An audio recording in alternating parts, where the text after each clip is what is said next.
வணக்கம் நண்பர்களே. இந்த வீடியோவில் நம்ம என்ன பார்க்க போறோம்னா 7ஆம் வகுப்புல புவியியல்ல 2வது பாடம் பார்க்க போறோம். நிலத்தோற்றங்கள். அதில் உள்ள முக்கியமான 1 மார்க்லாம் நம்ம இதில் இப்போ டிஸ்கஸ் பண்ண போறோம். ஓகேவா? மலை அடிவாரத்தில் ஆறுகளால் படிய வைக்கப்படும் வண்டல் படிவுகள் வண்டல் விசிறி. குற்றால நீர்வீழ்ச்சி ஆற்றின் குறுக்காக அமைந்துள்ளது. எந்த ஆற்றின் குறுக்காக அமைந்துள்ளது கேட்குறாங்க. சிற்றாறு. ஓகேவா? சிற்றாறு தான் மேல இருந்து கீழே விழுதுல, அது குற்றால அருவியாகவும் இறங்கி ஓடும்போது அது சிற்றாறாவும் போடும்.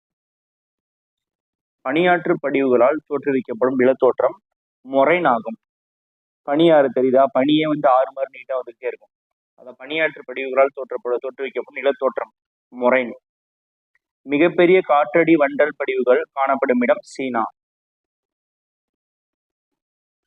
பின் குறிப்பிட்டவையில் கடல் அலை அரிப்புடன் தொடர்பில்லாத ஒன்று கடற்கரைகள். கடல் கரைகள். ஏன்னா கடல் அலை அரிக்கிறதுனால தான் கடல் ஓதங்கள் ஏற்படுது, கடல் வளைவுகள் ஏற்படுது, கடல் தூண்கள் ஏற்படுது. இந்த கடல் கரைன்ற ஒரு விஷயம் கடல் அரிப்போடு சம்பந்தம் இல்லாதது. பாறைகள் உடைவதையும் மற்றும் நொறுங்குவதையும் என்னன்னு சொல்றோம்? பாறை சிதைவடைதல்னு சொல்றோம். ஆறு, ஏரி அல்லது கடலில் சேரும் இடம் ஆற்று முகத்துவாரம். அதாவது பெரும்பாலும் ஆறுகள் கடல்ல தான் கலக்கும். சில நேரங்கள்ல மட்டும் ஏரிகள்ல கலந்துரும். அந்த கலக்கிற இடம் இருக்கு இல்லையா, அதுக்கு பேர் முகத்துவாரம்.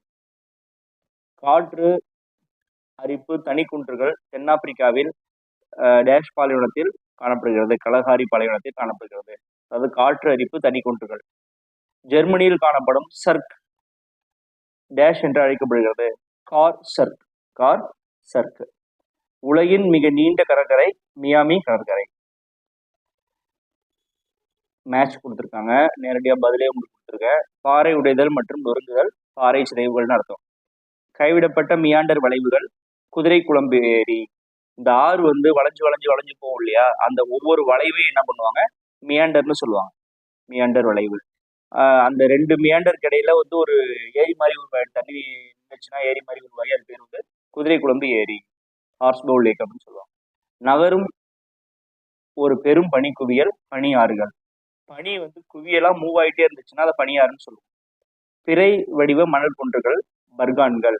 மணல் குன்று பிறை வடிவில் இருக்கணும், இருந்தால் பர்கான்கள். வேம்பநாடு ஏரி காயல். வேம்பநாட்டு ஏரி என்னது? காயல். காயல்னா என்ன? அதாவது கடல் தண்ணி கடல்ல இருந்து பொங்கி பக்கத்துல ஒரு பெரிய ஏரி மாதிரி உருவாயிருக்கும், அது பேர் காயல். கூற்று முகத்துவார பகுதியில் ஆறுகளால் டெல்டாக்கள் உருவாக்கப்படுகின்றன. சரியானதுதான். கடல் பகுதியை ஆறு அடையும் போது ஆற்றின் வேகம் குறையும். அதுவும் சரியானதுதான். ஓகேவா? ஏன்னா காரணம் பாருங்க, கடல் பகுதியை ஆறு அடையும் போது என்ன ஆகுது? தண்ணி போய் கடல்ல கலக்கிற வேகம் குறையிறதுனால கடல் தண்ணியோட ஃபோர்ஸ் வேற இருக்கும்ல, அதனால பொறுமையான தண்ணி போய் ரீச் அவுட் ஆகும் சி. அதனால என்ன ஆகும்? அந்த தண்ணி ஆறுல அடிச்சுட்டு வர அந்த தண்ணியில இருக்கக்கூடிய வண்டல்கள் எல்லாம் சுத்தி படியும், கடற்கரை ஓரங்கள்ல படியும். அதனாலதான் அங்க டெல்டாக்கள் உருவாகும். வி வடிவ பள்ளத்தாக்குனா என்ன? வி வடிவ பள்ளத்தாக்குனா ஒண்ணும் இல்லை, ஆறு உருவாக்குற பள்ளத்தாக்கு வி வடிவ பள்ளத்தாக்கு. ஈ வடிவ பள்ளத்தாக்குனா என்ன? பனியாறுகள் உருவாக்குற பள்ளத்தாக்கு ஈ வடிவ பள்ளத்தாக்கு. அவ்வளவுதான். அரேட். பனி உருகும் போது சர்க்கானது நீரால் நிரப்பப்பட்டு அழகான ஏரிகளாக மலைப்பகுதிகளில் உருவாகின்றன. இந்த ஏரிகள் டான் ஏரி என்று அழைக்கப்படுகின்றன. ஓகேவா? அடுத்து பாருங்க, ஆரட்னா என்ன? அடுத்தடுத்த 2 சர்க்குகள் ஒன்றை நோக்கி ஒன்று அரிக்கப்படும் போது இதற்கு முன்னர் அமைந்த வட்டமான நிலத்தோற்றம் குறுகிய மற்றும் மலை சரிவான பக்கங்களுடன் கூடிய முகடுகளாக மாற்றமடைகின்றன. இம்முகடுகள் அரட்டுகள், அதாவது கத்தி முனை குன்றுகள் அப்படின்னு சொல்றாங்க. அரட்டுனாலும் கத்தி முனை குன்றுனாலும் ஒன்றுதான். ரைட்டா? இப்ப பாருங்க, ஆறு அரிக்கிறதுனால என்ன நடக்குது? படிய வைக்கிறதுனால என்ன நடக்குது? ஆறு அரிக்கிறதுனால வீவடிய பள்ளத்தாக்கு ஏற்படுது, படிய வைக்கிறத வண்டல் விசிறின்னு சொல்றோம். பனியாறு அரிக்கிறதுனால ஆரட் ஏற்படுது, அதுவே படிய வைக்கிறதுனால மொரைன் ஏற்படுது. காற்று அரிக்கிறதுனால தனி குன்றுகள் ஏற்படுகின்றன, அதுவே படிய வைக்கிறதுனால பர்கான் ஏற்படுது. பர்கானா பெரிய வடிவ குன்றுகள், மணல் குன்றுகள். கடல் அலை அரிக்கிறதுனால ஓங்கல் ஏற்படுது, படிய வைக்கிறதுனால காயல்கள் ஏற்படுகின்றன.